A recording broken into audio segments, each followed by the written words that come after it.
ఎపిసోడ్లో విష్ణుప్రియ నిఖిల్ని మాత్రం చాలా మాట్లాడింది. నబిల్ని తీసేసిన విషయంలో వాళ్ళ రెండు క్లాన్ల మధ్య ఆర్గ్యూ జరిగింది, అది మనందరికీ తెలిసిందే. అయితే ఆర్గ్యూ టైంలో విష్ణుప్రియ నిఖిల్ గురించి గార్లు బొట్టు ఇయే తక్కువ ఇంకేంది అన్నట్టు మాట్లాడింది. తర్వాత సారీ కూడా చెప్పింది. అసలు ఎందుకు అందో కూడా అర్థం కాల. అయితే ఏం జరిగిందంటే శక్తి క్లాన్కి కాంతారా క్లాన్కి టాస్క్లో శక్తి క్లాన్ గెలిచింది.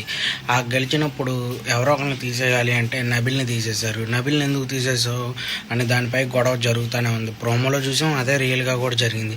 అయితే వాళ్ళ ఇష్టం, వాళ్ళు ఎవరినైనా తీసేస్తారు, కానీ దాని గురించి ఆర్గ్యూ పెట్టడమే వేస్ట్ అనిపించింది. ఆర్గ్యూ పెట్టి మళ్ళీ నిఖిల్ని ఎక్స్ప్లెనేషన్ అడగటం, దాని గురించి మళ్ళీ మణికంఠను శక్తి క్లాన్కి గొడవ జరగటం. ఫస్ట్ నాగమణికంఠ వెళ్ళిపోతానే అంటాడు, తర్వాత నేను అలా అనలేదు, తర్వాత బిగ్ బాస్ చెప్పాక నేను మార్చుకున్నాను, దాని గురించి మాట్లాడుతూ ఉంటారు. అక్కడ కూడా పెద్ద గొడవ జరిగిద్ది. అయితే ఓవరాల్గా నిఖిల్ని అయితే కాంతారా క్లాన్లో ప్రతి ఒక్కళ్ళు ఏదో ఒకటి అంటానే ఉన్నారు. నిఖిల్కి ప్లస్ అయిద్దా మైనస్ అయిద్దా చూడాలి. మీరేమనుకుంటున్నారో కామెంట్లో మెసేజ్ చేయండి. మంగళగిరి మా యూట్యూబ్ ఛానల్ని లైక్ చేయండి, షేర్ చేయండి, సబ్స్క్రైబ్ చేయండి.